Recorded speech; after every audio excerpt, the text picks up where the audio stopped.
Bismillahirrahmanirrahim. Assalamualaikum warahmatullahi wabarakatuh. Alhamdulillah. Alhamdulillahilladzi arsala rasulahu bil huda wa dinil haqq liyudhhirahu 'ala ad-dini kullihi wa kafa billahi shahida. Asyhadu an la ilaha illallah wahdahu rabbi la syarika lah wa asyhadu anna Muhammadan 'abduhu wa rasuluh. Qala Allah ta'ala fi kitabihil karim, ya ayyuhalladzina amanu taqullaha haqqa tuqatih wa la tamutunna illa wa antum muslimun. Amma ba'd. Allahumma inna nas'aluka 'ilman nafi'an wa rizqan thayyiban wa 'amalan mutaqabbala. Para hadirin jamaah salat zuhur rahimani wa rahimakumullah. Alhamdulillah, pada kesempatan siang hari ini kita berada di tanggal 17 dari bulan Dzulqa'dah 1447 Hijriah. Kita bersyukur karena hari-hari ini, bulan-bulan ini adalah bulan-bulan yang sangat diistimewakan oleh Allah Subhanahu wa taala. Dzulqa'dah, kemudian 2 bulan berikutnya bulan Dzulhijjah dan bulan Muharram adalah bulan-bulan yang Allah Subhanahu wa taala sucikan. Jika ada tempat di muka bumi ini yang Allah haramkan, yang Allah sucikan, maka dengan kasih sayang Allah ada juga waktu yang Allah Subhanahu wa taala sucikan. Bulan Dzulqa'dah, bulan Dzulhijjah dan bulan Muharram, ketiga-tiganya adalah bulan yang Allah Subhanahu wa taala sucikan. Dengan demikian, bagi seorang mukmin yang punya iman kepada Allah, iman kepada hari akhir, yang orientasi dan obsesi hidup dan kehidupannya hanya untuk meraih keselamatan dan kebahagiaan di kehidupan akhirat, dia juga punya iman kepada pahala yang Allah gaibkan. Tentu 3 bulan suci seperti ini tidak akan dia sia-siakan. Karena itu adalah kesempatan emas, momentum terbaik untuk dia meraih limpahan pahala di sisi Allah Subhanahu wa taala. Nah, hadirin jamaah yang dirahmati Allah, dari 3 bulan suci ini yang sangat-sangat istimewa diantaranya adalah bulan Dzulhijjah, terutama di 10 hari pertamanya. Oleh karenanya, seorang kibar tabi'in, seorang pesohor tabi'in yang bernama Abu Utsman An-Nahdi yang wafat di tahun 95 Hijriah, di antara maqalat yang beliau sampaikan, beliau menjelaskan tentang bagaimana keadaan para sahabat Nabi sallallahu alaihi wasallam atau yang dikenal dengan salafus saleh, orang saleh terdahulu. Beliau sampaikan, kanu ay as-salaf yu'azzimuna 13. Para salaf, orang-orang saleh terdahulu, mereka sangat memuliakan 3 jenis 10 hari. 3 jenis 10 hari. Al-ashral akhir min Ramadan, 10 hari pertama adalah 10 hari terakhir di bulan Ramadan, terutama malam harinya, karena di situ ada Lailatul Qadar. Kemudian wal ashral awal min Dzulhijjah, 10 yang kedua adalah 10 pertama dari bulan Dzulhijjah. Kemudian jenis 10 yang ketiga al ashral awal minal Muharram, 10 pertama dari bulan Muharram. 3 jenis 10 hari inilah yang diagungkan, dimuliakan dan dimakmurkan dengan amal saleh oleh orang-orang saleh terdahulu. Bahkan hadirin jamaah yang dirahmati Allah, seorang tokoh tabi'in yang bernama Sa'id bin Jubair rahimahullahu taala, beliau juga menyampaikan, jangan kalian matikan obor-obor rumah kalian saat 10 pertama Dzulhijjah. Bahkan beliau juga berpesan, bangunkan pelayan kalian, pembantu kalian untuk sahur, berpuasa pada hari Arafah. Menunjukkan bahwa hadirin jamaah yang dirahmati Allah, waktu-waktu istimewa tersebut tidak layak bagi orang beriman untuk kemudian disia-siakan begitu saja. Hadirin jamaah yang dirahmati Allah, kalau ahli dunia kita sama-sama tahu ketika ada peluang emas maka tidak akan mungkin disia-siakan. Ketika ada proyek yang keuntungannya sudah terbayang, ya, tentu hadirin jamaah yang dirahmati Allah tidak akan mereka sia-siakan. Maka kita abnaul akhirah, orang-orang yang ambisinya adalah kehidupan akhirat, seharusnya juga demikian. Ketika ada peluang emas untuk meraih percepatan limpahan pahala di sisi Allah Subhanahu wa taala, maka tidak selayaknya untuk kita sia-siakan. Nah, hadirin jamaah yang dirahmati Allah, insyaallah taala ya sekitar sepekan ke depan, 2 pekan ke depan kita akan masuk ya namanya bulan Dzulhijjah. Ya, kita akan masuk bulan Dzulhijjah. Nah, bulan Dzulhijjah ini bulan yang sangat istimewa. Ya, secara umum seluruh bulan dari bulan Dzulhijjah ini dari awal sampai akhirnya adalah hari-hari istimewa. Namun para ulama juga menegaskan bahwa yang paling istimewanya adalah 10 pertamanya. Berarti ini menjadi perhatian kita. Ya, dari tanggal 1 dan kalau dirincikan sampai akhir dari hari tasyrik.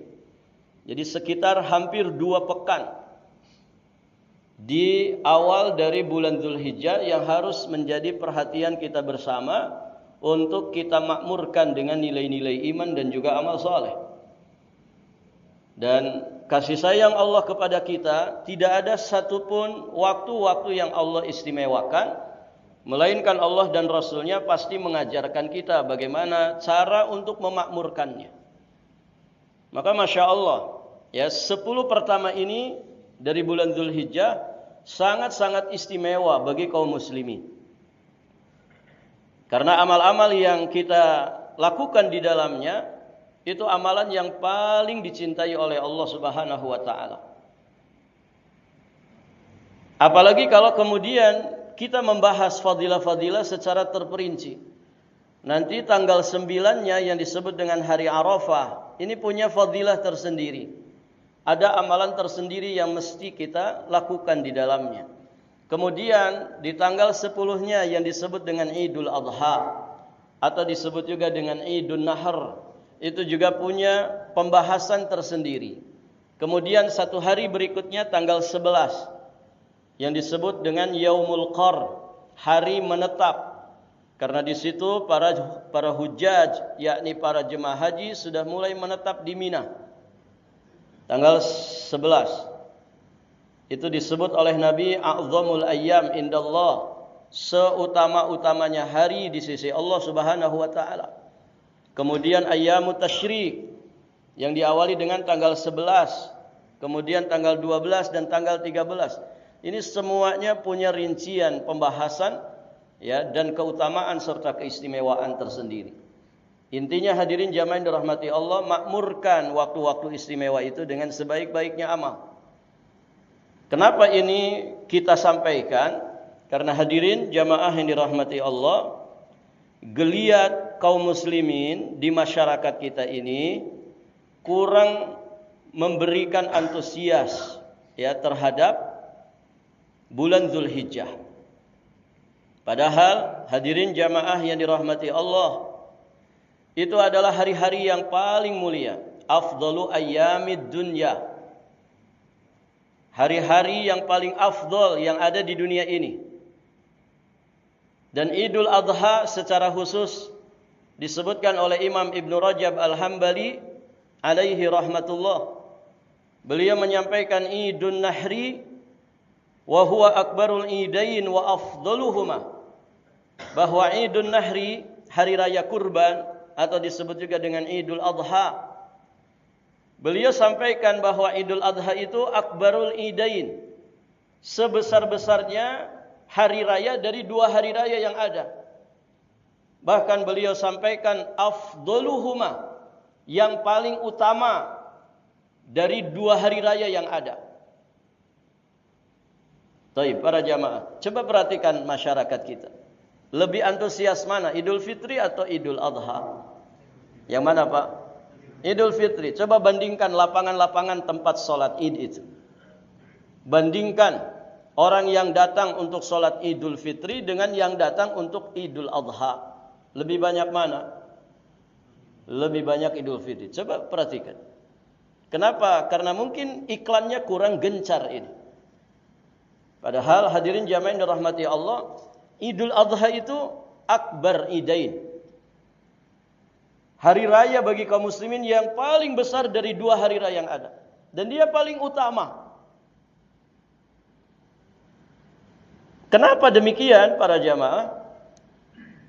Para ulama menegaskan kenapa Idul Adha itu lebih utama daripada Idul Fitri. Karena terkumpulnya ummahatul ibadah. Terkumpulnya induk-induk dari ibadah, pokok-pokok dari ibadah di Idul Adha itu. Semuanya ada, cari puasa ada, salatnya jelas. 2 kalimat syahadat menjadi pondasi dasar dari setiap amal ibadah yang ada. Apalagi ibadah-ibadah besar di Idul Adha. Kemudian sedekahnya ada. Dan sedekah yang besar diantaranya adalah mengalirkan darah binatang yang disebut dengan ibadah udhiyah atau dhahiyah atau idhiyah. Orang kita mengenalnya dengan ibadah kurban. Taib, hadirin jamaah yang dirahmati Allah. Ketika terkumpul ummahatul ibadah, maka jadilah Idul Adha itu lebih utama dan lebih besar dari 2 hari raya kaum muslimin yang ada. Maka ini disampaikan kepada kaum muslimin.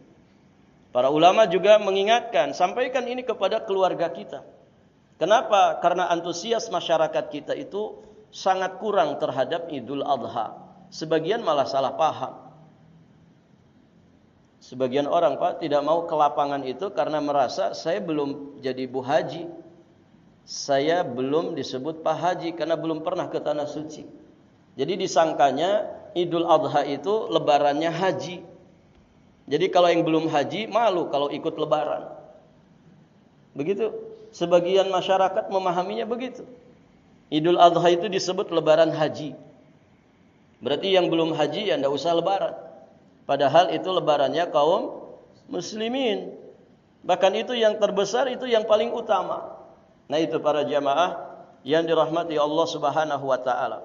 Terlalu banyak pembahasannya, terlalu panjang pembahasannya. Kalau kita mau rincikan semua fadilah dari bulan Dzulhijjahnya itu sendiri atau rincian-rincian hari yang Allah istimewakan di bulan Dzulhijjah. Dari hari Arafah, Idul Adha-nya, kemudian Yaumul Qarnya, kemudian Ayyamut Tasyriknya. Baik, hadirin jamaah yang dirahmati Allah, demikian tentang amalan-amalan ibadah yang mesti kita amalkan dan selayaknya diamalkan untuk memakmurkan bulan Dzulhijjah ini.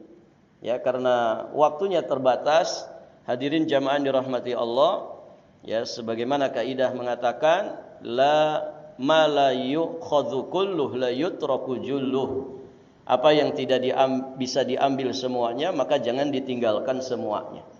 Maka ini sebagai pengingat bagi kita semua, kita sedikit ingin membahas beberapa masail, hadirin jamaah yang dirahmati Allah, terkait dengan ibadah yang insyaallah menjadi syiar Islam dan juga kaum muslimin. Dan ini ibadah yang paling nampak ya saat kita berada di Idul Adha. Ibadah apa namanya? Ibadah kurban. Banyak poin-poin permasalahan seputar ibadah kurban, hadirin jamaah yang dirahmati Allah, maka kita sedikit akan menjelaskan ya beberapa permasalahannya. Taib, hadirin jamaah yang dirahmati Allah. Yang pertama yang sering menjadi pertanyaan adalah berkurban untuk orang yang sudah meninggal dunia. Ini boleh apa tidak? Nah, para ulama merincikan. Kita singkat saja. Berkurban untuk orang yang sudah meninggal dunia, barakallahu fikum, itu ada beberapa rincian. Yang pertama, kalau yang dimaksud adalah mengikut sertakan dalam pahala, yang kurbannya orang yang masih hidup, tapi kemudian dia menserikatkan pahalanya juga untuk orang yang sudah meninggal dunia, maka ini jelas boleh. Karena Nabi pernah menyembelih seekor hewan kurban untuk beliau sendiri dan juga keluarganya. Dan sudah dimaklumi bersama bahwa di antara keluarga beliau ada yang sudah meninggal dunia. Maka boleh. Kalau yang dimaksud mengikut sertakan pahalanya. Makanya para ulama menjelaskan satu rumah itu, satu kakak itu sebetulnya cukup satu yang berkurban. Apakah satu ekor kambing, ataukah satu ekor sapi sendirian, ataukah menjadi 1/7 ya dari orang yang berkurban sapi. Dia menjadi 1/7-nya, boleh. Dan itu pahalanya untuk dia, untuk keluarganya yang masih hidup ataupun yang sudah meninggal dunia. Mencakup semuanya. Kalau dia punya orang tua yang sudah meninggal dunia, maka orang tuanya dapat pahala. Diikut sertakan dalam pahala kurban yang dilakukan anaknya itu. Yang kedua para jamaah, berkurban untuk orang yang meninggal dunia karena wasiatnya. Kalau karena wasiatnya maka wajib ditunaikan. Ini wasiat. Orang tuanya sebelum meninggal dunia dia berpesan, ya, nak, bapak berwasiat kalau bapak keburu meninggal dunia sebelum Idul Adha, tolong kurbankan atas nama bapak 1 ekor kambing. Boleh, itu wasiat. Maka bahkan wajib ditunaikan oleh orang yang mendapatkan wasiat tersebut. Walaupun wasiat tidak boleh melebihi 1/3 hartanya. Jadi kalau warisannya cuma 3 juta, misalkan setelah bayar hutang, setelah ngurusin jenazahnya, setelah bayar kuburannya, sisa 3 juta hartanya, itu jadi warisan. Nggak ada yang lain, cuma 3 juta tok. Sedangkan wasiatnya suruh beli kambing. Kambing harganya 4 juta. Bisa nggak Pak? Nggak bisa. Karena wasiat itu tidak boleh lebih dari 1/3 harta yang ditinggalkan. Nah kalau 3 juta, 1/3-nya berapa? 1 juta saja. Ada kambing harga 1 juta? Nggak ada. Anak kambing saja bisa lebih dari itu harganya. Gitu ya. Taib. Padahal kambing ya aturan umurnya minimal genap 1 tahun. Kalau domba boleh yang genap 6 bulan. Baik para jamaah. Nah kalau itu wasiat maka tunaikan wasiat. Nah yang jadi masalah, hadirin jamaah yang dirahmati Allah, bagaimana kalau tanpa wasiat, tapi anak inisiatif sendiri? Saya punya orang tua sudah meninggal dunia, saya pengen berkurban atas namanya, boleh tidak? Nah di sini para ulama silang pendapat.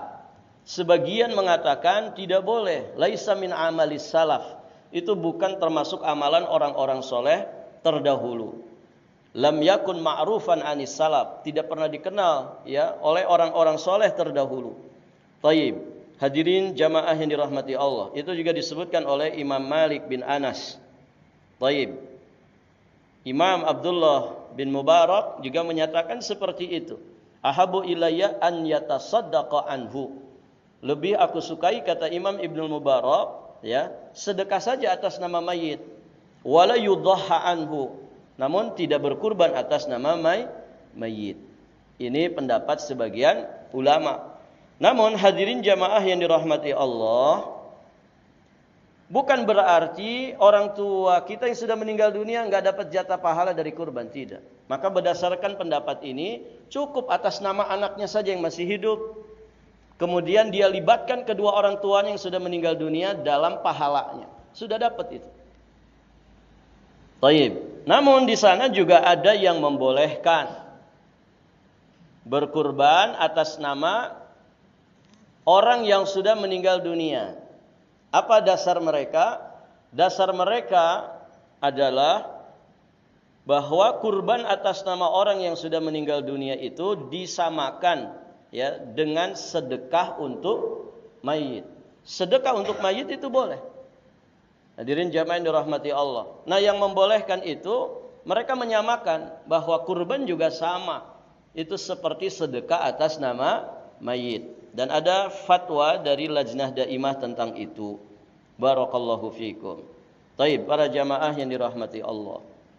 Itu ya. Tentang berkurban atas nama orang yang sudah meninggal dunia.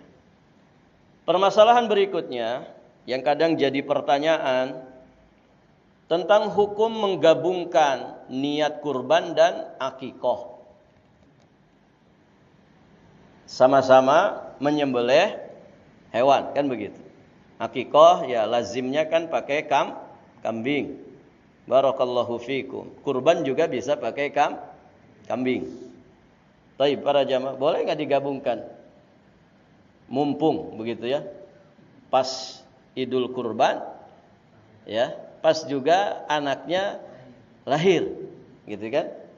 Lahir anaknya misalkan tanggal 6 Zulhijjah. Berarti hari ketujuhnya tanggal berapa? 6, 7, 8, 9, 10, 11, 12. Masih hari tasyrik, masih boleh. Atau Masya Allah tepat banget misalkan di hari keempat. Di hari keempat anaknya lahir. Berarti 4, 5, 6, 7, 8, 9, 10. Pas Idul Adha. Biar sekali mendayung 1-2 pulau terlampaui. Saya gabungkan saja niatnya. Ya Allah, kambing ini untuk kurban juga untuk akikah. Dan bisa ngundang lebih banyak lagi. Kenapa? Dia dapat 5 kupon dari masjid, gitu ya. Daging kambing sekaligus juga daging sapi. Dia ambil duluan, dia juga pakai untuk akikah supaya lebih banyak undangannya, nanti kadonya juga lebih banyak, gitu ya. Sebagian orang kan begitu, Pak. Hajatan itu jadi ajang bisnis. Ya kan? Modal 10 juta gimana bisa balik 30 juta gitu. Ya kadang dagingnya digiling saja campur tepung gitu ya. Begitu pesannya ke tukang masak. Tapi bukan di sini ya. Di sebagian tempat begitu, Pak. Makanya kadang dukun tuh jadi rujukan. Supaya apa? Supaya nahan hujan. Begitu kan, Pak, di sebagian tempat. Ya, mau hajatan itu malah datang ke dukun, datang ke kuburan. Kenapa? Resiko bagi mereka. Ya. Modal saja bisa tidak balik kalau kemudian hujan. Kenapa? Karena undangan tidak pada datang. Yang datang orang-orang miskin malah gitu kan. Kalau ngambil sate enggak tanggung-tanggung gitu, 10 tusuk dia. Kalau orang kaya kan tebel amplopnya, sedikit makannya. Baik, para jamaah. Jadinya ancaman. Kenapa? Karena bisnis. Hajatan itu jadi bisnis. Baik, hadirin jamaah yang dirahmati Allah. Nah, gimana nih menggabungkan antara niat kurban dengan akikah? Para ulama menegaskan, walaupun sama-sama nyembelih kambing, ya, kurban dan akikah itu adalah ibadah yang sebabnya berbeda. Sebab pelaksanaannya itu berbeda. Kurban dianjurkan tersendiri di hari tertentu, ada batasan harinya dengan hikmah tertentu, sedangkan akikah dilakukan terkait dengan lahirnya seorang anak. Maka sebagian ulama tidak menganjurkan untuk menggabungkan niatnya. Imam Ibnu Hajar Al-Haytami rahimahullahu taala, beliau menyampaikan, launa wa bisyatil udhiyah wal aqiqah lam tahsul wahidatun minhuma wa huwa zahir li'anna kullan minhuma sunnatun maqsudah. Beliau sampaikan, jika seseorang berniat dengan kambingnya untuk berkurban sekaligus akikah, maka tidaklah bisa tercapai, tidak bisa. Kenapa? Itulah yang tampak, kata beliau, karena masing-masing dari keduanya sunnah ya sendiri-sendiri. Maksud dan tujuannya, sababnya itu sendiri-sendiri, berbeda. Walaupun sama-sama nyembelih kambing. Demikian hadirin jamaah yang dirahmati Allah, dan demikian ya kebanyakan pendapat dari para ulama madhab Asy-Syafi'i, barakallahu fikum, juga para ulama yang lainnya di madhab Hambali juga demikian. Ya Syekh Muhammad bin Shalih Al-Utsaimin berpendapat seperti itu. Kemudian Syekh Ahmad An-Najmi, ya, juga Syekh Ubaid Al-Jabiri hafizahumullahu taala, ya mereka tidak menganjurkan untuk menggabungkan niat akikah dengan niat kurban. Berikutnya para jamaah, masih ada waktu. Yang kadang menjadi pertanyaan bagi kita, boleh tidak urunan sapi atau unta? Unta tidak usah dibahas lah ya, karena tidak ada di kita ini yang kurban unta. Ada di kebun binatang, cuman tidak dijual, Pak. Gitu ya. Taib, hadirin jamaah yang dirahmati Allah. Sama ya, unta dan sapi itu boleh urunan 7 orang. Nah pertanyaannya, boleh enggak urunan sapi kurang dari 7? Boleh tidak, Pak? Boleh, karena maksimalnya 7. Wong satu saja boleh. Berarti antara 1 orang dan 7 orang boleh. Mau 2 orang kah, mau 3 orang. Tidak genap 7 tidak masalah, boleh. Hadirin jamaah yang dirahmati Allah. Jadi kalau 7 orang boleh, maka yang lebih sedikit tentunya juga boleh. Imam Asy-Syafi'i rahimahullahu taala di dalam kitab Al-Um, beliau menyampaikan, wa idza kanu aqalla min sab'ah ajza'at anhum wa hum mutanawwi'una bil fadl. Jika yang berserikat itu kurang dari 7 orang, ini kata Imam Syafi'i, maka sah kurbannya.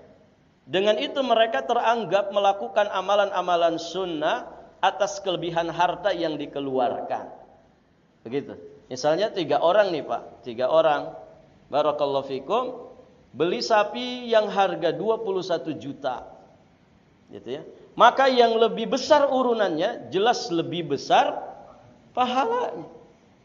Bisa dipahami ini? Baik para jamaah, tapi ada catatan penting. Ya. Ada catatan penting. Kalau kurang dari 7 orang, maka tidak boleh di antara yang kurang 7 orang ini, dia urunan kurang dari harga 1/7. Bisa dipahami ini? Tidak boleh ada yang urunan kurang dari harga sapi, kurang dari harga 1/7 harga sapi yang mereka beli. Contoh tadi harga sapinya 21 juta. Yang urunan cuma ada 3 orang. Maka hadirin jamaah yang dirahmati Allah, 3 orang ini, dari 3 orang ini tidak boleh ada yang urunan kurang dari 3 juta. Kenapa? Karena 1/7 harga sapi yang 21, berarti kan berapa? 3 juta. Berarti kalau 1 orang di antara mereka, saya urunannya 2 juta saja. Atau 1 juta saja. Kalian berdua 10 juta, 10 juta. Tapi giliran pembagian, pengen bagi rata. Wah ini, Haji Mumpung namanya. Ini urunannya 1 juta, gitu kan? Dia pengen ngambil dagingnya 10 kilo, bersih daging. Gitu. Oh gimana? Nggak sesuai. Tapi para jamaah. Jadi kalau mau nih, ya si A, misalkan 3 orang saja, A, B, C. Si A bilang, saya cuma punya 3 juta. Kita beli harga sapi yang 21 saja. Tapi saya punyanya cuma 3 juta. Berarti sisanya kalian aja berdua ya. Terserah, baku atur. Begitu kan? Mau seteng-seteng begitu ya, setengah-setengah. Berarti sisa dari 21 diambil 3. 18 kan? 18. Yang 2 orang ini silahkan baku atur saja. Mau dibagi 2 sama rata, berarti berapa? 18 bagi 2. 8,5 ya? 9,5. 9 ya. 9. Berarti si B 9 juta, si C 9 juta. Si A cuman 3 juta. Boleh enggak begitu, Pak? Boleh. Kalau si A cuman 1 juta, si B, si C 10 juta boleh? Tidak boleh. Ini keenakan di si A. Ya. Anda harus iuran ya, minimalnya harga 1/7 sapi dan demikian seterusnya. Bisa dipahami, Pak? Boleh juga dibagi 3, 21 itu bagi 3, tidak ada masalah.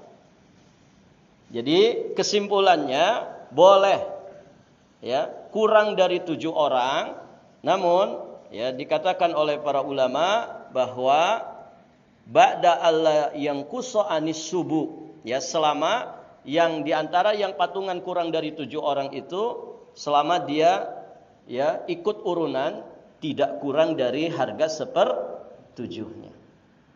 Bisa dipahami ini? Nah demikian para jamaah yang dirahmati Allah. Baik, berikutnya di antara permasalahan yang kadang ditanyakan, boleh enggak kurban pakai kerbau? Boleh tidak, Pak? Kurban pakai kerbau. Misalkan Bapak orang Tator, Tanah Toraja, banyak katanya kerbau di sana. Atau orang mana yang masih banyak kerbau, ya. Di kita juga ada ya, Bukit Kebo itu kerbau semua, Pak. Misalkan Bapak pengen kurbannya pakai kerbau. Boleh tidak? Boleh. Kenapa? Karena kerbau itu termasuk jenis sapi. Dan itu dijelaskan diantaranya di fatwanya Syekh Shalih Al-Utsaimin.